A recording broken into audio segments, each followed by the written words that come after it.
नमस्कार. महाराष्ट्र राज्य उच्च व तंत्रशिक्षण विभाग, महाराष्ट्र माहिती तंत्रज्ञान सहाय्यता केंद्र यांच्या संयुक्त विद्यमाने सुरू असणाऱ्या करिअर कट्टा या उपक्रमांतर्गत आपण सातत्याने 52 आठवड्यांची संवाद शृंखला राबवित आहोत. Thank you ma'am. Good evening all of you आणि सर्वांचं पुनश्च स्वागत आज. मित्रांनो, दरवेळेस आपण करिअर गायडन्स ह्या विषयावर पुढे जाण्याच्या अगोदर आपण बऱ्याचशा गोष्टी अशा गोष्टी विचार करत असतो ज्या गोष्टींचा तुम्हाला जीवनामध्ये, तुमच्या लाईफमध्ये, तुमच्या ओव्हरऑल पर्सनॅलिटीमध्ये काय काय गोष्टींचा प्रभाव पडू शकतो त्या संदर्भात बोलत असतो. तर सोबतच आज आपण एक छोटंसं टेस्ट आपण एक ज्याचा स्टडी सायकोलॉजीमध्ये खूप मोठा करण्यात आला, that is called the marshmallow test. ह्या ह्याच्यावरती आपण बोलणार आहोत. खूप सुंदर ही एक टेस्ट आहे ज्या गोष्टीवरती आधारित स्टडी केल्या गेली. मित्रांनो, ह्या स्टडीमध्ये काय करण्यात आलं, मुलांच्या वर्गामध्ये एक अराउंड 4 वर्गामध्ये स्टडी करण्यात आली. अराउंड मुलांची जी स्ट्रेंथ असेल ती 200 पर्यंत स्ट्रेंथ असेल आणि मार्शमेलो टेस्ट करण्यात आली. तुम्हाला आठवतंय एक मुलांच्या लहान मुलांना खूप आवडतं मार्शमेलो, चॉकलेट असतं प्रकारचं आणि त्या मुलांना ते मार्शमेलो दिलं आणि मग त्यांची खूप अगोदर वाहवा केली. You are good, you are छान आहात, तुम्ही सर्व छान आहात आणि हे तुम्हाला मार्शमेलो. आता लहान मुलांना ते दिलं आणि त्यांना सांगितलं तुम्ही हे तुमच्यासाठी, परंतु तुम्हाला हे पुढचे 2 घंटे तुम्हाला खायचे नाहीये. जोपर्यंत आम्ही तुम्हाला पुन्हा वापस येऊ नये. हे तुमच्याकडेच राहील. आम्ही तुमच्याजवळ येणार नाही आणि ते म्हणाले, "आम्ही बाहेर जाऊया." आणि त्यानंतर ते बाहेर गेले. मित्रांनो, 2 घंट्यापर्यंत ते आले नाहीये. तर त्यांनी स्टडी केलं, की कोणकोणत्या मुलांनी सरांनी, टीचरनी जसं सांगितलं तसं त्यांना किती मुलांनी ते खाल्लं नाहीये आणि काही मुलांनी ते कंट्रोल करू शकले नाही आणि खाऊन टाकले. तर ही स्टडी नंतर पुढच्या 10-20 वर्षापर्यंत त्यांनी जी स्टडी केली याच्यामध्ये, की ज्या मुलांनी घेतलं आणि ज्या मुलांनी खाल्लं आणि ज्या मुलांनी खाल्लं नाही, अशा मुलांचा स्टडी नंतर 20 वर्षानंतर पुन्हा करण्यात आलं आणि it is done by the very big psychologist. तर अशी स्टडी करण्यात आली आणि अशी फाइंडिंग भेटली त्यांना, की ह्या वर्गामध्ये जी मुलं होती 200, त्या 200 मुलांपैकी ज्या विद्यार्थ्यांनी ती मार्शमेलो खाल्ली नाही, ती चॉकलेट खाल्ली नाही, त्यांनी स्वतःला कंट्रोल ठेवलं, ज्यांनी स्वतःच्या भावनावरती कंट्रोल ठेवलं, त्या मुलांचा सक्सेस रेशो हा 99.99 राहिला. तर कसा राहिला? ती मुलं हायर एक्झामिनेशन लाइक जी-मॅट, जी-आर-ई, हायर लेव्हलचे एक्झामिनेशन पास केले. त्यांचं फॅमिली लाईफ छान राहायला गेलं. त्यांची सोशल लाईफ छान राहिली. त्यांचं जे सक्सेस आहे, करियर आहे, it would have been better. खूप छान राहिलं. आणि ज्या मुलांनी कंट्रोल केलं नाही, ज्या मुलांनी खाल्लं म्हणजे आताताईपणा केला, that was they could not get that kind of success and that कुड नॉट हे करू शकले नाही. तर ह्या दोन्ही गोष्टीचा काय फरक? आता तुम्ही म्हणाल, "सर, ह्या गोष्टीचा आमच्यासोबत काय लिंक आहे?" तर लिंक आहे. मित्रांनो, patience.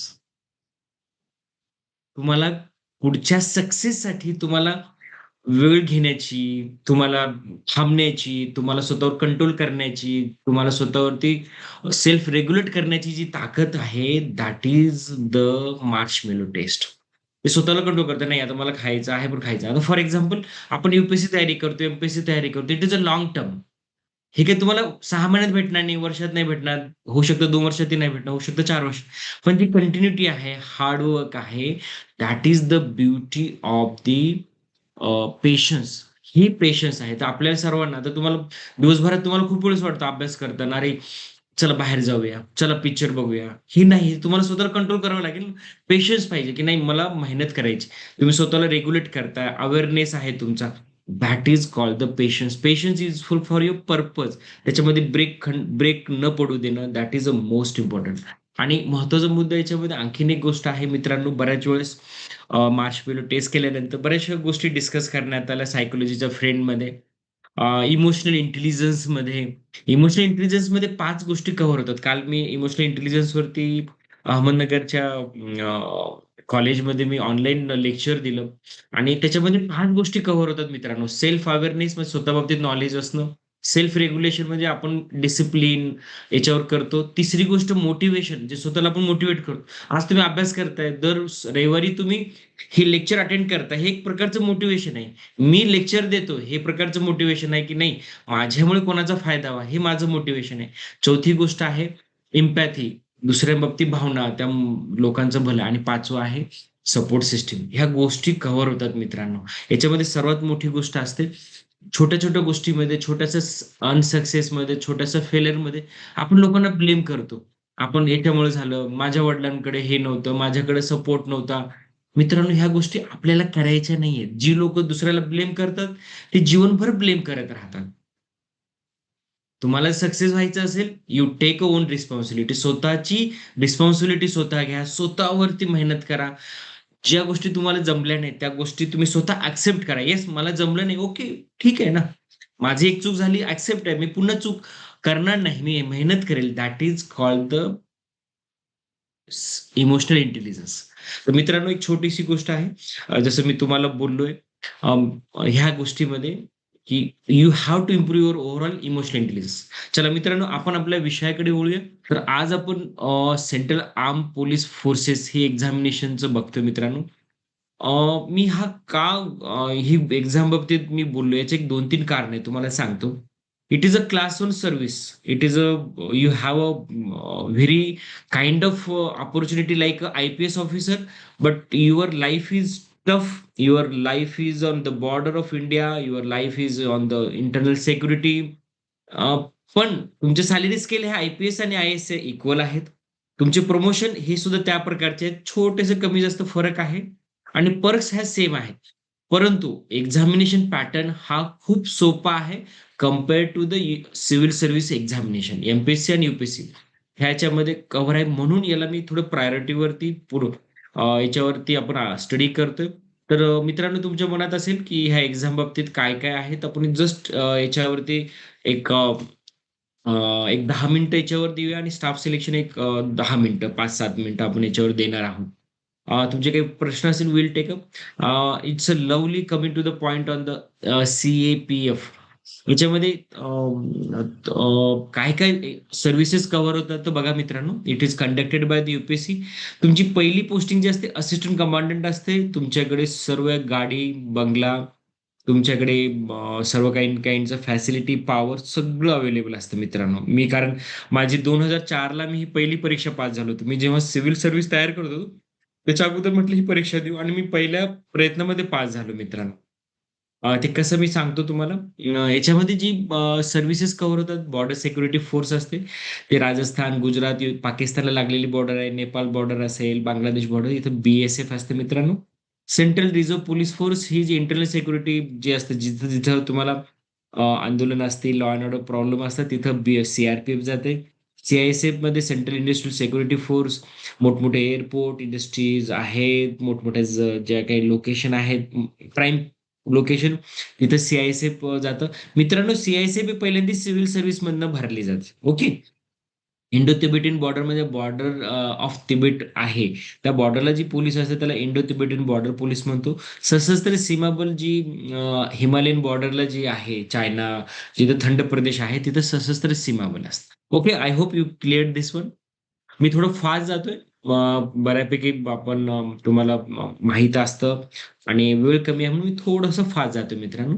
Second, it is a national level examination आहे. अवरेज जे वर्षाला जी व्हॅकन्सी येतात ऑन अन अवर 300 टू 400 येतात. याच्यामध्ये सगळ्यात जास्त व्हॅकन्सी ह्या सी-आर-पी-एफला असतात, नंतर बी-एस-एफला असतात आणि सर्वात कमी सी-आय-एस-एफला असतात मित्रांनो. याच्यामध्ये 3 प्रकारची स्टेजेस असतात. एक प्रिलिम असते, नंतर मेन्सच्या ऐवजी इथं रायटिंगच्या ऐवजी फिजिकल टेस्ट असते. थर्ड इंटरव्ह्यू असतो. रोल ऑफ असिस्टंट कमांडंट जे असतं, तुम्हाला कंपनी असते स्टार्टिंगला. कंपनी 110-120 लोकांची कंपनी असते. ऑपरेशन करणं, बॉर्डर करणं, काउंटर इन्सर्जी करणं. सी-आर-पी-एफचा रोल असतो ना मित्रांनो, जो इट हेल्प्स इन द जसं नक्सलाइट मूव्हमेंट असेल, जम्मू काश्मीरमध्ये असेल किंवा इलेक्शनमध्ये असतात, लॉर्ड अँड प्रॉब्लेम, ते काउंटर इन्सर्जी म्हणजे इन्सर्जन्सी म्हणजे येतं. That is the role of all, but CRPF is a very critical in this one. जसं मी आता सांगितलंय, की CA-PF मध्ये काय-काय ह्या गोष्टी कव्हर होतात. तर मी तुम्हाला आताच बोललोय. इंडो तिबेटियन बॉर्डर जे तिबेट बॉर्डर, चायना बॉर्डर आहे, सशस्त्र सीमा नेपाळ आणि भूतानचं जे आहे, जिथं हिमालय आहे, त्या ठिकाणी सशस्त्र सीमा बलचा रोल येतो मित्रांनो. ओके. मित्रांनो, आता तुम्ही एक गोष्ट आणखीन आहे, तुम्हाला बऱ्याच वेळेस हे येत असेल, की सर एवढं नॉलेज देतात किंवा आपण नॉलेज घेतो, याचा उपयोग काय फक्त करिअर. मित्रांनो, याचा उपयोग तुम्हाला जनरल स्टडीजच्या पेपरमध्ये सुद्धा होतो. आता जसं तुमच्या मनात असेल, की काय काय सेफ्टी, लॉ अँड ऑर्डरमध्ये काय काय ऑर्गनायझेशन काम करतात, तर ह्या गोष्टी जर तुम्हाला माहिती असतील, तर त्याच्यावरचे जे मेन क्वेश्चन, मेन्समध्ये जे क्वेश्चन येतात, ते तुम्हाला इथे मदत करतात. एकदाच मला बोलताना एक डोक्यात आलं, माइंडमध्ये, मी जस्ट तुम्हाला सांगतो. Now coming to the point, what are the stages of the examination? They are 3 stages. Prelims आहे.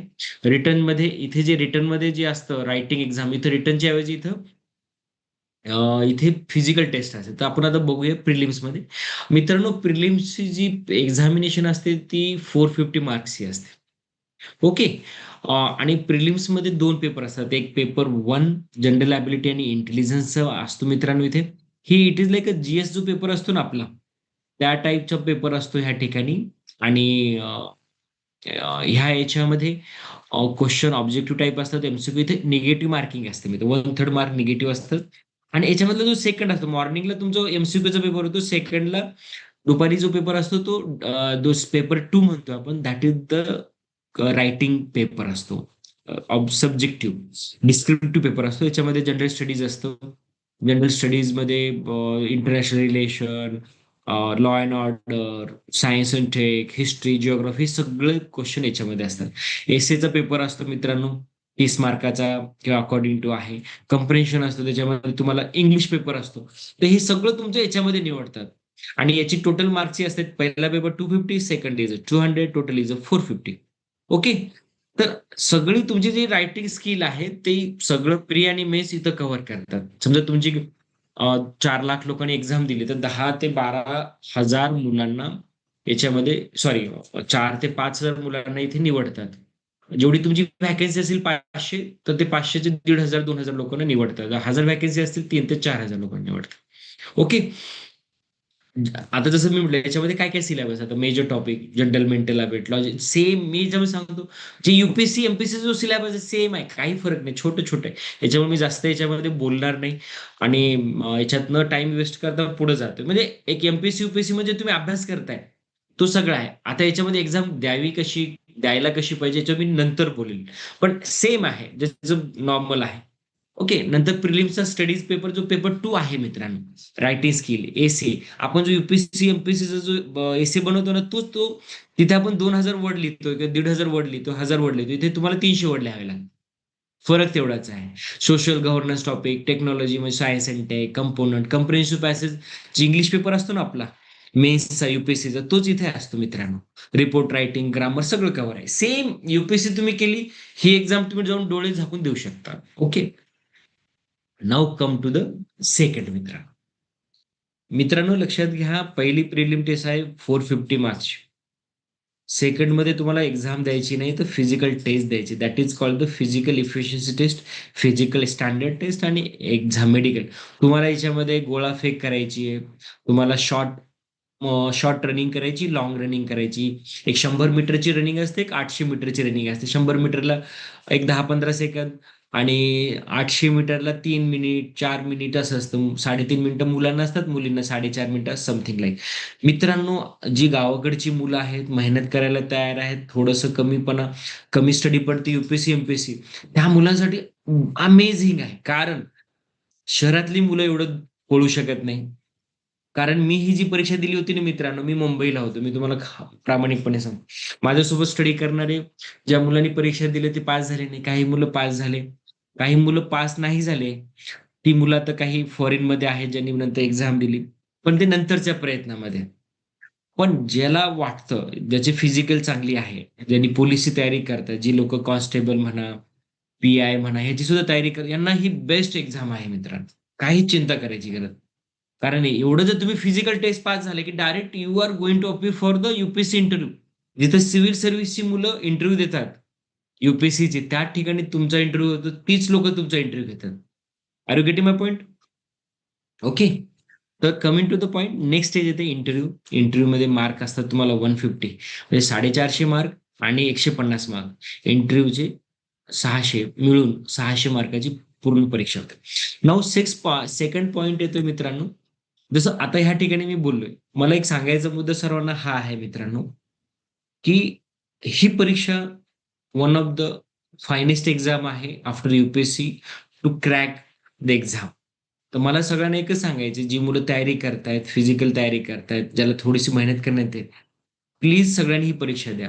जर तुम्ही परीक्षा पास झालात, तर तुमचा कॉन्फिडन्स हा खूप बिल्डअप होतो मित्रांनो. तुम्हाला परीक्षा दिली, पास झालात, तर तुम्हाला जॉईन करायचा 1 वर्ष टाइम घेऊ शकता तुम्ही. Are you getting my point? तर तुम्ही तो परीक्षा पुन्हा यूपीएससी देऊ शकता, पुन्हा जॉईन करू शकता, नंतर यू कॅन टेक. पण ही परीक्षा तुम्हाला कॉन्फिडन्स बिल्डअप करते. त्याच्यामुळे ही परीक्षा नक्की तयारी करा. Now how to prepare the study in this one. मित्रांनो, जसं मी तुम्हाला सांगितलंय, यूपीएससी आणि एमपीएससी जे आहे मॅम, हाच पॅटर्न आहे. तुम्हाला जे पॅटर्न जो असतो, जे तुम्हाला बघता तुम्ही यूपीएससी आणि एमपीएससीचा, त्याचाच सिलेबसचा पार्ट असतो. कमी टॉपिक असतात.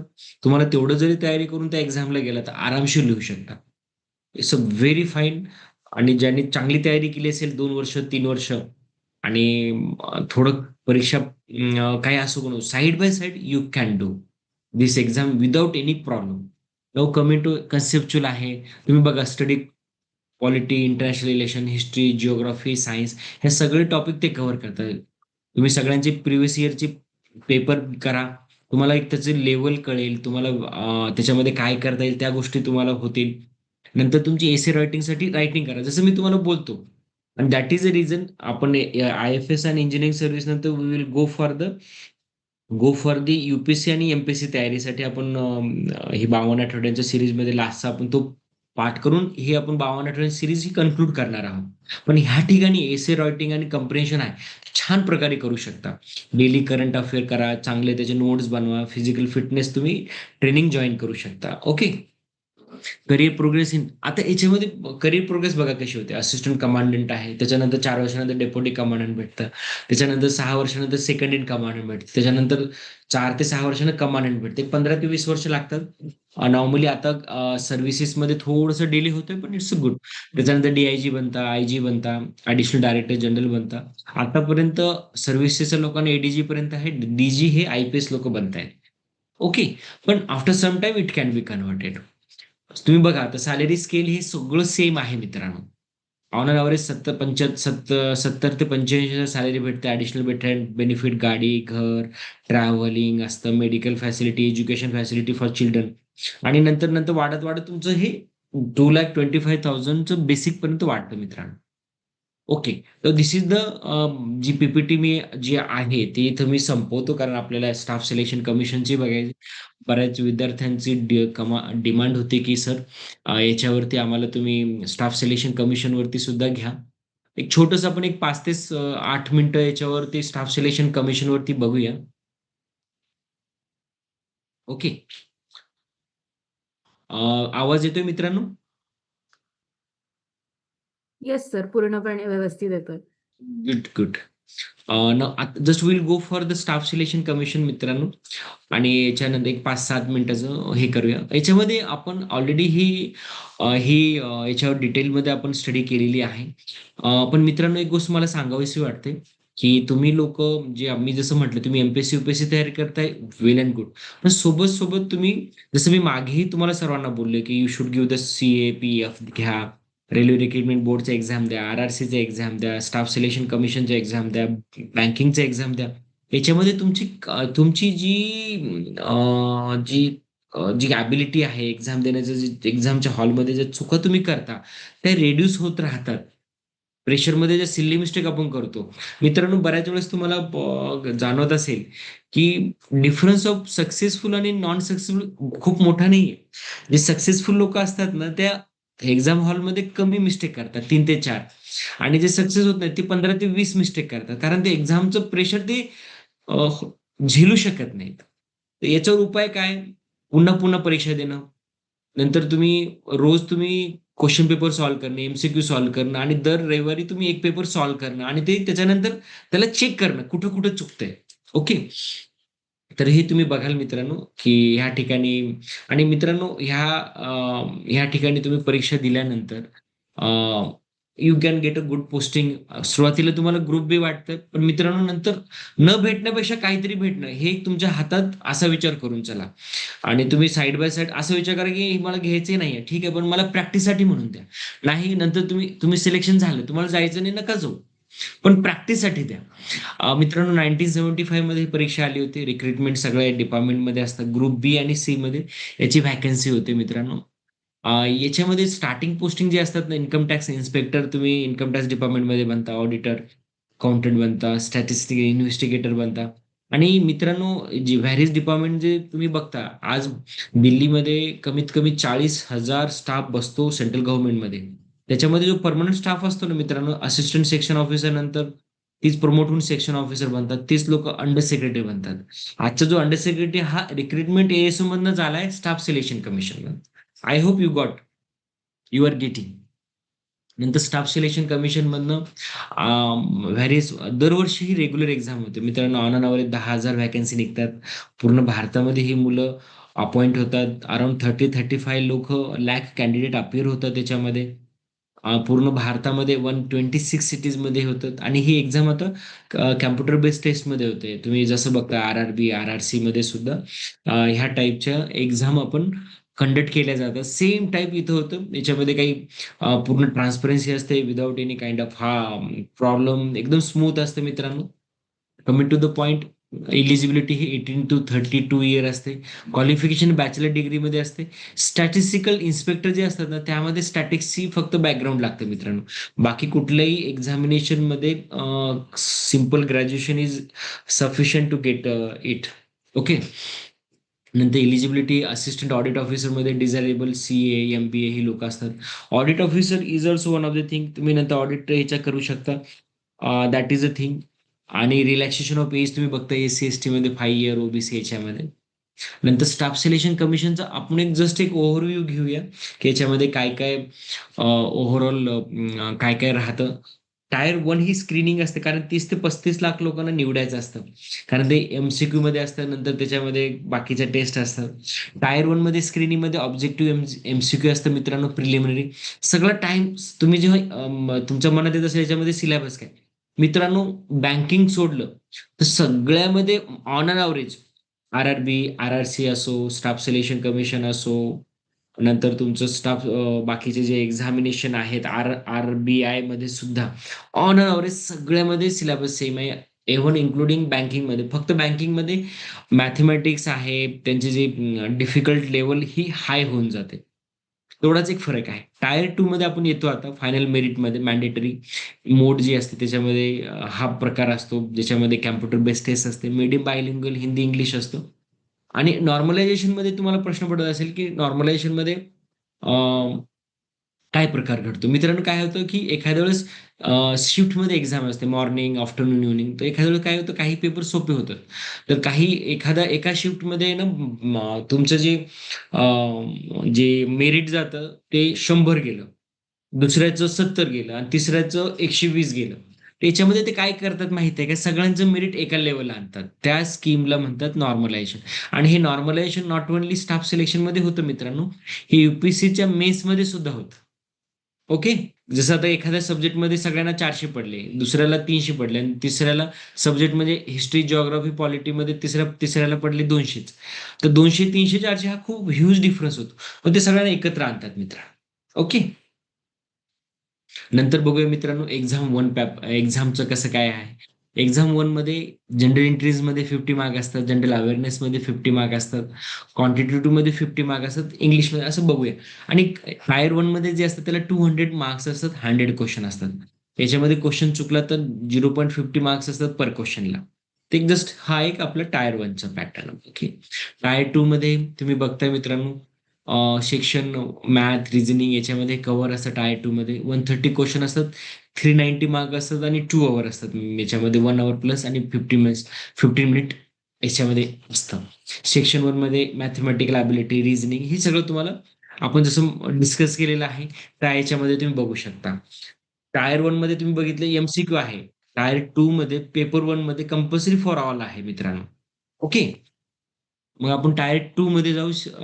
2 मध्ये सेक्शन 2 ला ज्या ठिकाणी इंग्लिश आहे मित्रांनो. इंग्लिश लँग्वेज, कम्प्रिहेन्शन आहे, जनरल अवेअरनेस मार्क हे 210 आहेत. आणि याच्यामध्ये पेपर 2 आहे जो जे-एस-ओ साठी ज्युनियर स्टॅटिस्टिकल ऑफिसर म्हणतोय ना, याच्यात 100 क्वेश्चन आणि 200 मार्क असतं. त्याच्यामुळे ड्युरेशन 2 अवर्सचं आहे मित्रांनो. ओके. याच्यामध्ये हा स्पेशलाइज पेपर आहे. सिलेबस स्नॅपशॉट आहे, जनरल अवेअरनेस, करंट अफेअर आहे, कव्हर तुम्ही बघाल मी जसं तुम्हाला बोललेलो आहे. करंट अफेअर आहे, polity, history, geography, quantitative algebra, geometry, D I, नंतर इंग्लिश कम्प्रिहेन्शन हे सगळ्या तुम्ही बघाल रिझनिंगमध्ये, कोडिंग, नंतर कॅम्प्युटरमध्ये बेसिक हे सगळं सेम आहे मित्रांनो. ऍप्लिकेशन प्रोसेस जसं तुम्हाला मागे आपण बोललेलो आहे. ऍप्लिकेशन इज एस-एस-सीच्या याच्यावर आहे. तुम्ही एम्प्लॉयमेंट न्यूज कंटिन्यू बघत चला. डॉक्युमेंटेशन हे बाकीच्या गोष्टी आहेत मित्रांनो. इनोव्हेशन इन एस-एस-सी याच्यामध्ये आहे. बाकीचं लॅपटॉप बेस सीबीटी आजकाल होऊ शकते, होऊ लागलेली आहे. कॅम्प्युटर बेसवरती आहे. आधार फेस ऑथेंटिकेशन इथं होतं. न्यू सेंटर्स आता नवीन नवीन ह्या ठिकाणी येत आहेत मित्रांनो. ओके. पोस्टिंग पर्क्स ह्यामध्ये सुद्धा जे तुम्हाला प्रमोशन अव्हेन्यूज ही खूप आहेत मित्रांनो. ह्या ठिकाणी तुम्हाला प्रमोशन एएसओ वरनं एसओ, नंतर अंडर सेक्रेटरी नंतर डेप्युटी सेक्रेटरी, डायरेक्टर लेवलपर्यंत तुम्हाला प्रमोशन कमी कमी होत जातात. पण तुमच्या क्वालिटीवरती you can get a good promotional prospects. Preparation strategy मी जसं मागे बोललो ह्या 6 ते 9 महिने सफिशियंट आहे, पण स्ट्रॅटेजी इज व्हेरी इम्पॉर्टंट. त्याच्यामुळे तुम्ही काय अभ्यास करता ह्यावरती खूप डिपेंड करतं. एक जस्ट सगळ्यांना एक प्रश्न पडत असतो, की सर याचा पॅटर्न काय? मला एक असं वाटतं, जो तुम्ही यू-पी-एस-सी आणि एम-पी-एस-सीला जे स्ट्रॅटेजी वापरलेली आहे तीच चालू द्या. फक्त एक्झामच्या वेळेस 1-2 दिवसात, 3 दिवस, 4 दिवस हा फक्त त्याला फोकस करा, की ह्या एक्झाममध्ये आता काय-काय येईल.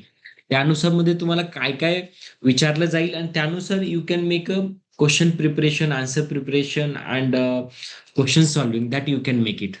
कट ऑफ जो याच्यामध्ये आहे मित्रांनो, टायर 1 मध्ये 130 मार्क्सचं असतं. जनरलला कॅटेगरीनुसार हे कमी होऊन जातं. 22 मध्ये ते होतं. 23 मध्ये 135 झालं आणि 24 मध्ये 137 होतं मित्रांनो. ओके. सगळ्यात महत्त्वाचं जे मी टिप्स सांगत असतो सगळ्यांना, इग्नोरन्स आपण जेवढं लवकर तयारी करू तेवढं छान आहे. इंग्लिशमध्ये कॉन्फिडंट ओव्हर कॉन्फिडंट राहू नका. You should be confident but conscious. Time management चांगलं करा. दिवसभरात मला किती अभ्यास करायचा आहे, मॉर्निंग, आफ्टरनून, इव्हनिंग 6 त्याला ब्रेक करा. की मॉर्निंगमध्ये मला स्टार्टिंगला मी रिव्हिजन कसं करू, त्यानंतर मी नोट्स पेपर वाचताना कसं काढू, मग त्याच्यानंतर कोणता सब्जेक्ट मी कसा कसा घेऊ. त्यानुसार you can do the lot of preparation. Computer basic neglect करू नका. रिव्हिजन तुम्ही मिस करू नका मित्रांनो. जसं आता बऱ्याच वेळेस तुम्हाला वाटत असेल सर रिपीट करतायत काय, पण ह्या ज्या छोट्या गोष्टी आहेत की नोट्स काढणं, रिव्हिजन करणे, ह्याच गोष्टी मी पुढच्या एमपीएससी युपीएससीला याच्यावर डिटेलमध्ये आपण अभ्यास करणार आहोत. म्हणजे एक फायनल टच करून आपण हा एंड करणार आहोत. परफॉर्मन्स तुम्ही वीकली पेपर सॉल्व्ह केल्यानंतर यू विल अंडरस्टँड की आपल्याला काय किती इम्प्रूव्ह होते किती नाही होत आहे. ओके. नोट्स मेकिंग चांगलं करा. रिव्हिजन तुम्हाला बेस्ट करणं आहे. Have a good friend circle. मी बऱ्याच वेळेस पुन्हा पुन्हा रिपीट करत असतो की जसं आहे ना मित्रांनो, जसं आपण कांदे ठेवत असतो, एक जरी खराब कांदा असेल तर बाकीच्या कांद्यांना खराब करतो. तसंच तुमची मैत्रीमध्ये चांगले 4 मित्रामध्ये एक जरी खराब असेल तर तुम्हाला लॉस होण्याची शक्यता असते. आता तुम्हाला असं लॉस काय काय होतं, मित्र म्हणतो काय काय म्हणा, काही होत नाही म्हणतच सगळ्या चुका होतात. त्याच्यामुळं you have to maintain the good friend circle, good senior. एक टार्गेट करा. साइड बाय साइड तुम्ही एक्झामचं प्रिपरेशन करत असताना एक्झाम मॅक्झिमम द्या. चुका होत असतील तर होऊ द्या. त्या चुका काय झाल्या त्या शिका. चुका होणं वाईट नाहीये मित्रांनो. पण चुका पुन्हा पुन्हा होणं हे मूर्खपणाची इंडिकेशन आहे. बऱ्याच वेळेस तुम्ही आठवत असेल तुम्हाला, की मी चाणक्याचं उदाहरण देत असतो. चाणक्य काय म्हणतो माहिती आहे ना, की तोच हुशार व्यक्ती असतो जो दुसऱ्यांच्या चुकातनं शिकतो. स्वतःच्या चुका करून स्वतःच पडून शिकतो तो शहाणा नाही. Okay, normal person. आपल्या ह्या 52 आठवड्याच्या सिरीजचा उपयोग हाच आहे, की दुसऱ्यांच्या चुकातनं शिकायचंय, की हा काय चुकला मग मी नाही करणार. ओके, तो काहीतरी चुका केलाय, तो कशाच्या मागे लागला, पडला कशात. त्याच्यात न पडता आपण नाही पडायचं, आपण पुढे चालायचं. Short motivational fact on the starting lecture it is usually helping. Okay, thank you Mihir. मला वाटतं आता क्वेश्चन आपले कमी येतात. मला एक आनंद वाटतो, आता मुलांचे नॉलेज आता वाढले आहे सगळ्यांचं. तर खूपच छान. पण मित्रांनो, याच्यासोबत प्रयत्न वाढवा सगळ्यांची खूप महत्वाची गरज आहे. कारण एव्हरीबडी, कारण काय होतं, नॉलेज तुम्हाला भेटलंय, मेहनत वाढवा, टार्गेट करा, की तुम्हाला पुढच्या 6 महिन्यामध्ये, वर्षभरात मला एक पोस्ट काढायची, छोटी का असे ना, ग्रुप डी असे ना, ग्रुप सी असे ना, पण पोस्ट काढा, लाजू नका. आणि कोणी म्हणतो, अरे तू एवढा चांगल्या घरातला, तुला काय एवढी गरज आहे का ग्रुप डी पास झाला, ग्रुप सी, त्याला नका बघू मित्रांनो. महत्वाचा मुद्दा हा आहे की तुमच्या हातात काय. कारण तुमच्याकडे पैसा आहे, तुमचं घरचे लँडलॉर्ड असतील, पण ते स्वतःच तुमची अचिव्हमेंट आहे. You should try to get that achievement. कारण युपीएससी एमपीएससी असो किंवा आर-आर-बी असो, achieving your self, having achieve on your way, it is a great efforts, great achievement on your part. Mihir नंतर म्हणतोय, just recently UPSC result take place, a lot of student from medical field pass. What are your views on how to establish upgraded and perfection your optional subject? This is the best question. खूप छान आहे, आणि it is a observation. कारण मित्रांनो, आता काय झालं तुम्हाला मी सांगतो, एक छोटीशी हिस्ट्री देतो, मग त्यामध्ये तुम्हाला गणित कळेल, गणित, मस्त गणित कळेल. आणि दिस इज अ बेस्ट क्वेश्चन. का माहितीये का, हा प्रश्न खूप हार्ड, ज्याचं डोक्यावर टार्गेट आहे ना, त्यालाच पडतात पडतात हे असे. मित्रांनो लक्षात घ्या, मी जसं तुम्हाला सांगतो, मी जेव्हा आम्ही युपीएससी करायचो, 2007 ला एक्झाम मी दिली मित्रांनो. 2007, 10, 5 ते 10 मध्ये काय होतं, फिजिक्स घेणारे, chemistry, math, medical science, botany, geography, ह्या मुलांना मार्क चांगले पडायचे नाही. ओके. म्हणून मेडिकल बॅकग्राऊंड असणारी मुलं, इंजिनिअरिंग बॅकग्राऊंड असणारी मुलं, आय-आय-टीची मुलं, बीजी मेडिकल कॉलेज, जे-जेची मुलं पब्लिक ऍडमिनिस्ट्रेशन घ्यायचे, जिओग्राफी घ्यायचे, आणि महानुभव मराठी, मराठी लिटरेचर सुद्धा घ्यायचे. परंतु गेल्या 10 वर्षामध्ये, 2015 ते ह्या वर्षीपर्यंत, ट्रेंड हा हळूहळू चेंज होत चाललाय. जिओग्राफी नाही, medical science optional, math optional, chemistry optional, zoology option, ह्या मुलांना चांगले मार्क पडत आहेत. त्याच्यामुळे त्यांचं सक्सेस रेशो जास्ती आहे.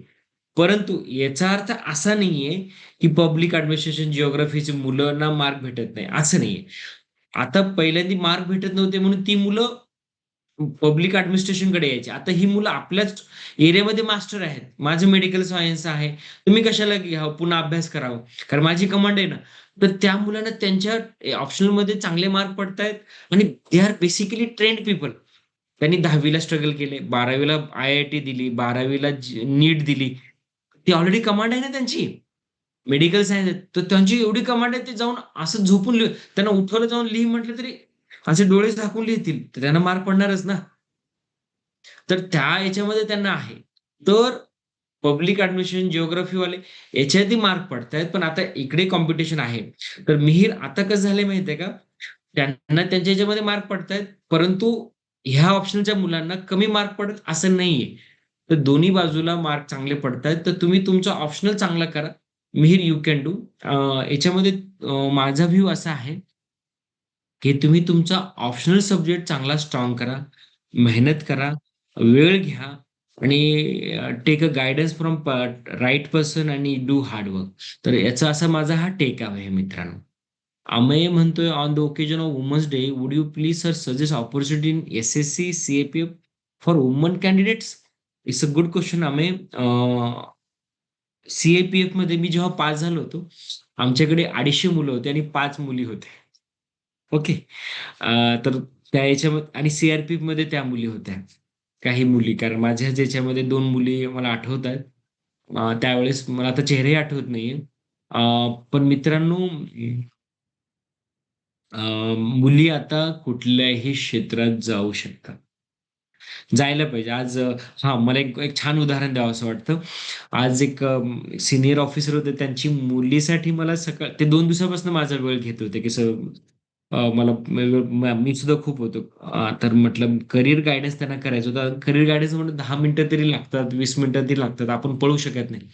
तर आज सकाळीच माझं बोलणं झालं आणि ती मुलगी 13 वर्षापासून तायक्वांडो करते. ती आहे 10वीला आणि तिला फॅशन डिझायनिंग आवडतंय. तिला मॉडेलिंग आवडतंय. दिसायलाही सुंदर आहे. ब्रेन विथ ब्युटी आहे. 10वीला आहे लहान मुलगी. तर मी तिला म्हटलं, "तू असं न करता" तिला म्हटलं, "तू उद्या जर ऑलिम्पिकमध्ये निवडून आलीस, तुला याच्यामध्ये करावंसं वाटलं, तर त्याच्यानंतर तुला लोकं तुझ्या मागे येतील." मॉडेलिंग करण्यासाठी. कारण तुझं तू अचीव्ह केलंय. आज तू बघ, कोणी जरी आज तू बघत असाल, की जो चेसमध्ये चेस मास्टर झालाय, ग्रँड मास्टर. तो दिसायला एवढा साधा आहे, पण लोकं त्याची मॉडेलिंग करतात. टायटन त्याची मॉडेलिंग कमीत कमी 5 कोटी तरी त्याने घेतले असतील. तर तिला म्हटलं, "तू एवढ्या लेव्हलला जा, पण सोबत तू काय तयारी करू शकतेस? एन-डी-एमध्ये जा." तर ती म्हणे, "सर एन-डी-एमध्ये भारतामधनं एन-डी-मधनं किंवा भारतामधनं तायक्वांडोमध्ये कोणीच गेलेलं नाही." म्हटलं, "तू करू शकते बेटा. Think big. मोठा विचार कर. तुझ्यासाठी म्हटलं मी म्हटलं रिक्वेस्ट करेल प्रेसिडेंट लेव्हलला एक आपण पत्र पाठवू. तू त्यांना भेट. पण तू स्वतःला प्रूव्ह कर अगोदर बेटा." शी वॉज व्हेरी इम्प्रेस आणि ती तयारी करते. म्हटली ती एन-डीची तयारी करून जर ती एन-डीमध्ये पास झाली आणि तिच्यात जर गेली, तर भारत सरकार तिच्यासाठी खर्च करेल ऑलिम्पिकसाठी. पण तू म्हटलं अगोदर एन-डी-ए तयारी कर. त्याच्यामुळे आर्मीमध्ये तू लेफ्टनंट बन. तर आम्ही पॉइंट इज दॅट जर इच्छा असेल, तर तुम्ही काहीही मुली करू शकता. पण स्वप्न बघण्याची तयारी पाहिजे. म्हणतात ना, "खुदी को कर बुलंद इतना, खुदा तुझे खुद पूछे बता तेरी रजा क्या है?" हे वाक्य तुम्ही खरंच लक्षात ठेवा मित्र. हे वाक्य मी जीवनभरात लक्षात ठेवलेलं आहे. नेक्स्ट जाऊया मिहीर. सर युअर हां, नंतर एक छान काहीतरी लिहिलंय. Sania, thanks a lot too much knowledge we gain in just few minute. Thank you Sania. Mihir, sir your grace that due to your effort knowledge sharing we get so much knowledge. Thank you. Sir, I am preparing AME for UPSC, but sir, sometimes my average of mock test is low. How may I increase? आम्ही तुम्ही जे अभ्यास करताय ना, त्या ह्याच्यामध्ये तुम्ही त्या गोष्टी तुम्हाला लक्षात राहायला पाहिजे. आता तुम्हाला वाचून लक्षात राहिलं ठीक आहे. नाही लक्षात राहत पाठ करा, लिहून पाठ करा. तुम्हाला लिहून नाही लक्षात आलं, पुन्हा पुन्हा त्याचं रिव्हिजन करा. ह्या पद्धतीनं तुम्ही कमांड करता आणि आम्ही you can prepare with some other senior people who are best in their efforts. त्यांच्यासोबत बसा, कसा अभ्यास करता. मूर्खांसोबत मैत्री करू नका, शहाण्यांसोबत मैत्री करा. कोणी आपलं यू हॅव टू गो. तुम्हाला काही जी हुशार मुलं आहेत, जी परीक्षा पास झाली त्यांना भेटा. त्यांच्यासोबत सांगा, की मला हा प्रॉब्लेम आहे. जसं आता मी तुमच्यासोबत बोलतोय, मी 2 मिनिटं देतोय, 4 मिनिटं देतोय. मला याच्यापेक्षा जास्त वेळ देतात नाही ऑनलाईन. पण तुम्ही असे मित्र करा, जी पास झाले त्यांच्याकडे जाऊन बसा. त्यांचा वेळ घ्या. ते तुम्हाला वेळ देणार नाही, पण भेटून पुन्हा-पुन्हा बोलून ते तुम्हाला वेळ देतील. जसं आज जसं मी मुलीचं उदाहरण दिलं मी तुम्हाला. ते माझ्याकडनं 3 दिवसापासून वेळ घेत होते. काय करू? कसं करू? मला वेळ द्या. का? बेटा मला वेळ नाही, पण तुम्हालाही होऊ शकतं कोणी देणार नाही वेळ.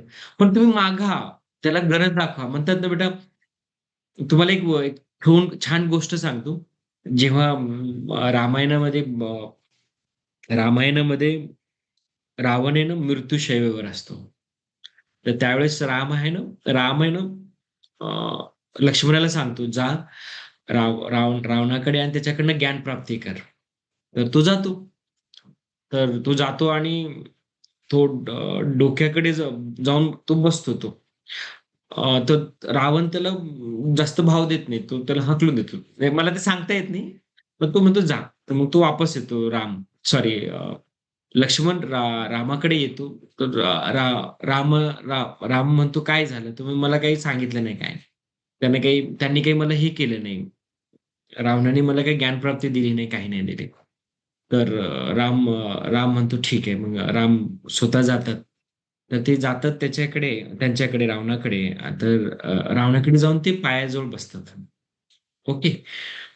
तर रावण त्यांना मग बोलून मग जे काही आहे त्याला छान बोलून त्यांच्याकडे ती ज्ञानप्राप्ती त्यांना काही जे काही आहे ते त्यांना देतो.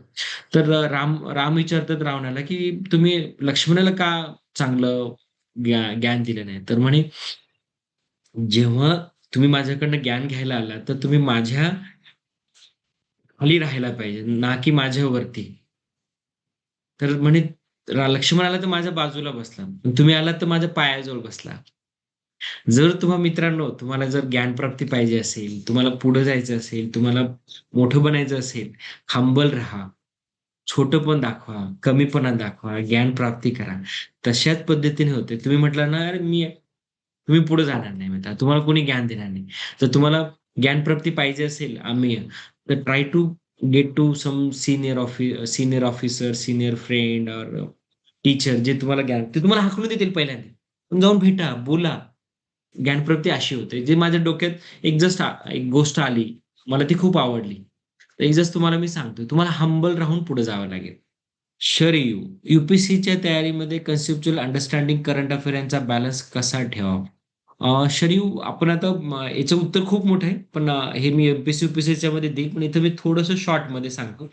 शरयू कसं असतं कन्सेप्च्युअल अंडरस्टँडिंगमध्ये आजकाल आहे ना, काही-काही छान गोष्टी येतायत. ChatGPTमध्ये तुम्ही वापर करा. तुम्हाला काही गोष्टी सायन्सच्या कळल्या नाहीत किंवा हिस्ट्री, जिओग्राफी कळली नाही. तर तुम्ही प्रॉम्प्ट इंजिनिअरिंगचा वापर करून म्हणजे तुम्ही क्वेशन विचारा ChatGPTला, Perplexityला. तर ते तुम्हाला पूर्ण डिटेलमध्ये देतं, की आजच्या इस्रायल आणि इराणमध्ये युद्ध होते. का असं होतं? त्याची 100 वर्षाची हिस्ट्री मित्रांनो. YouTubeवरती टाका. त्याचे 10-10, 15-15 मिनिटाचे तुम्ही ऐकल्याने मित्रांनो तुम्हाला ब्रेन वॉश होतं मित्रांनो, की तुम्हाला ते कळतं, की इस्रायल आणि याची हिस्ट्री काही आताची नाही 10, 20, 50 वर्ष. याची हिस्ट्री तुम्हाला 1000 वर्ष मागे घेऊन जाईल. 1000 इयर. असे कन्सेप्च्युअल अंडरस्टँडिंगसाठी तुम्ही YouTubeचा वापर करा. तुम्हाला काही प्रश्न पडले तुम्ही ChatGPTमध्ये विचारा. ते पूर्ण उत्तर देणार. आजच्या सोशल मीडियाचा याच्यामध्ये तुम्हाला खूप उपयोग होईल. अगोदर कसं होतं तयारी करायला दिल्ली, पुण्याला यावं लागायचं. आता गरज नाही. तुम्ही गावामध्ये एका झाडा-झुडपाखाली बसून तुम्ही तयारी करू शकता. इंटरनेटचं कनेक्शन पाहिजे फक्त. Mahesh, could you please suggest some good YouTube channel for our studies? Mahesh आता बघा दृष्टी आहे, खान सरांचं आहे. नंतर तुम्ही फिजिक्सवाला आहे. नंतर तुम्ही खूप आहेत. आता तुम्ही ChatGPTला टाका असं. "चॅट बाबा, आम्हाला काय-काय YouTube चॅनलची नावं सजेस्ट करा." वेडे व्हाल एवढे उत्तरं देईल ते. तर तुम्हाला ही नाहीये. तुषाबा शिंदे तुम्हाला ज्ञान कुठं भेटेल हे छान सांगेल. तुम्हाला मोटिव्हेट करेल. ChatGPT तुम्हाला मोटिव्हेट करू शकणार नाही. जे मी करण्याचा प्रयत्न करतोय. आजच्या घडीला चॅट बाबा, परप्लेक्सिटी बाबा, YouTube बाबा, Google बाबा हे सगळे बाबा आहेत. ओके. पण याचा उपयोग करा आणि एक छोटंसं तुमच्याकडे जर एबिलिटी असेल, तर छोटे-छोटे एक 100, 200, ₹400 महिन्याचं हे आहे ते प्रिस्क्रिप्शन घ्या. छान बनवून देतं. प्रेरणा स्टाफ सिलेक्शन कमिशन मीनिंग काय आहे सर? प्रेरणा स्टाफ सिलेक्शन कमिशन म्हणजे यू-पी-एस-सी, ऑफिसरसाठी करतात. तर स्टाफ सिलेक्शन कमिशनमध्ये मिनिस्ट्रीमध्ये जे under secretary, staff section officer, assistant section officer यांची निवड करतं. स्टाफची निवड करतं म्हणून स्टाफ सिलेक्शन कमिशन करतं मित्रांनो. एक कमिशन आहे जे स्टाफची निवड करतं, स्टाफ सिलेक्ट करतं म्हणून staff selection commission. Okay Prerna? Yes. Okay sir. Mihir think think big हां, थँक यू प्रेरणा. मिहिर म्हणतो think big, prove yourself. Definitely त्याच्याशिवाय काहीच नाही आणि मी ते प्रूव्ह करण्यासाठी मदत करतोय याचा आनंद मला आहे. Swati, what is the importance of time management in competitive exam? बिलकुल खूप महत्वाचं आहे स्वाती. टाईम मॅनेजमेंट इमोशनल इंटेलिजन्समध्ये किंवा मोटिव्हेशन याच्यामध्ये ना टाईम मॅनेजमेंट खूप महत्वाचा पार्ट आहे. तुम्हाला एक उदाहरण देतो म्हणजे तुमचे डोळे असे असे ब्रेन वॉश होईल. ब्रेन असं किक भेटेल. पिक्चर आहे ना तो किक जय हो. त्या पिक्चरमध्ये असतं किक भेटते. तशी किक भेटण्यासाठी एक गोष्ट सांगतो तुम्हाला. ही गोष्ट आहे जे-आर-डी टाटा यांची. JRD Tata is a very big person. ज्यावेळेस ही हॅज अ त्यांनी कंपनी उभी नाही केली. त्यांनी व्हॅल्यू उभी केली. लीडर जो असतो लीडरकडे लीडर असा नसतो, की जो नुसतं डेव्हलप करतो म्हणजे मोठी पी-एम झाला म्हणजे लीडर किंवा पी-एम इंडस्ट्री उभी केली किंवा बिझनेस उभा केला म्हणजे लीडर असं नाही. तो एक व्हॅल्यू उभं करतो. डॉक्टर बाबासाहेब आंबेडकर व्हॅल्यू उभी केली. महात्मा गांधी व्हॅल्यू उभी केली. ओके. सरदार वल्लभभाई पटेल त्यांनी व्हॅल्यू उभी केली. ही अशी लोकं आहेत. तर त्या प्रकारे जे-आर-डी टाटा म्हणायचे, की टाईमाचं महत्त्व ज्याला नाही, तो कधीच लीडर बनू शकत नाही. तर एकदा काय झालं, की 40 वर्ष त्यांनी एअर इंडिया उभी केली होती आणि त्यांचं करिअरला 40 वर्ष फ्लाइंग ऑफिसर ते एक पायलट छान होते. तर 40 वर्ष उभे झाल्यानंतर ते अहमदाबादवरनं मुंबईला येत असताना त्यांचं वेलकम करण्यासाठी चीफ मिनिस्टर, गव्हर्नर महाराष्ट्राचे बॉम्बेमध्ये जुहूला उभे होते. ओके. जुहू, बांद्रा साइडला. तर त्यावेळेस त्यांनी 4ची वेळ होती ज्यावेळेस ते येणार होते. तर ते मुंबईला आले, जुहूला आले. तर ते आले त्या लोकेशनला पण ते असे पुन्हा त्यांनी हेलिकॉप्टरने असं गोल चक्कर घातले आणि त्यानंतर ते खाली उतरले. आणि मग त्यांचं स्वागत झालं. त्याच्यानंतर एका पत्रकाराने विचारलं, की म्हणे तुम्ही असं का केलं? मग तुम्ही डायरेक्टली का उतरला नाही म्हणे हेलिकॉप्टर? तर ते म्हणाले, "मी वेळ दिला होता 4चा आणि ज्यावेळेस मी इथं पोहोचलो तो वेळ होता 3.59. 3 मिनिटं 59 मिनिटं झाले होते.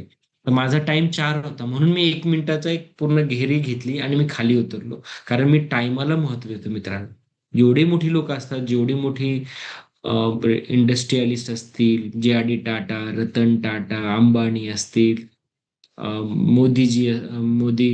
मोदी साहेब असतील, सगळी जी लोकं असतील, ही लोकं टाईमाची पक्के असतात मित्रांनो. म्हणून time management is very important आणि अभ्यास करताना त्या टाईमाचं तर आणखीन महत्त्व आहे. त्याच्यामुळे म्हणतो सकाळी 1 घंटा, 2 घंटा असे 6 स्लॉट करू. मग त्यानुसार त्याचं टाईम करणं, त्या वेळामध्ये संपवणं. तुम्ही जे वेळ दिला त्याच्यात ते संपले पाहिजे. 2 चॅप्टर मला संपवायचे, थोडं संपवणं, रिव्हिजन संपवणं, नोट्स काढणं, हे सगळ्या गोष्टी आहेत. Okay, Swati, sure you. Thank you so much for your valuable guidance. Your answer really helped me understand that topic better. Thank you. Mihir, there is a lot of difference in the motivation by you and AI bots. Your motivation is heart touching. Thank you, Mihir. Swati, thank you for valuable guidance and always motivating you. Thank you for replying. Thank you, all of you. Yes, निश्चितच sir. Thank you so much for the valuable guidance. जसं सर्व विद्यार्थी म्हणत आहेत, की तुम्ही दिलेलं जे मोटिवेशन आहे, ते खरंच एआय किंवा चॅटबॉट्स कडून मिळणाऱ्या मोटिवेशन सारखं अजिबातच नाहीये. कारण शेवटी ह्युमन इंटेलिजन्सला आपण कधीच कंपेअर नाही करू शकत चॅटबॉट्सशी. सो तुमच्या अनुभवातून जे आम्हाला मार्गदर्शन तुम्ही करत आहात, त्यामुळे आम्हाला जी वाट सापडत आहे करिअर संदर्भातील, ती खरंच खूप महत्त्वपूर्ण आहे.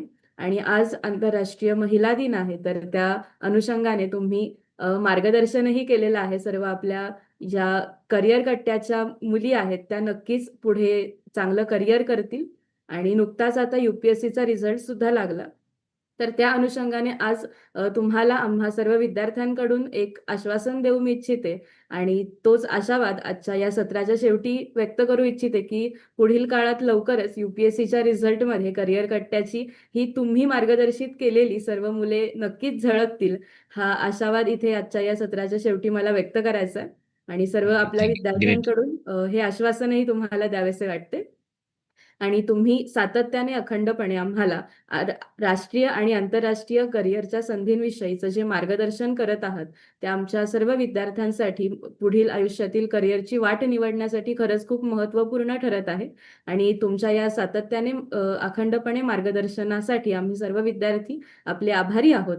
आणि पुढील आपल्या या पावन आठवड्याच्या संवाद शृंखलेमधील सत्रासाठी पुढच्या रविवारी लवकरच भेटूयात. तोपर्यंत आज एक स्वल्पविराम घेऊन थांबूया. धन्यवाद सर.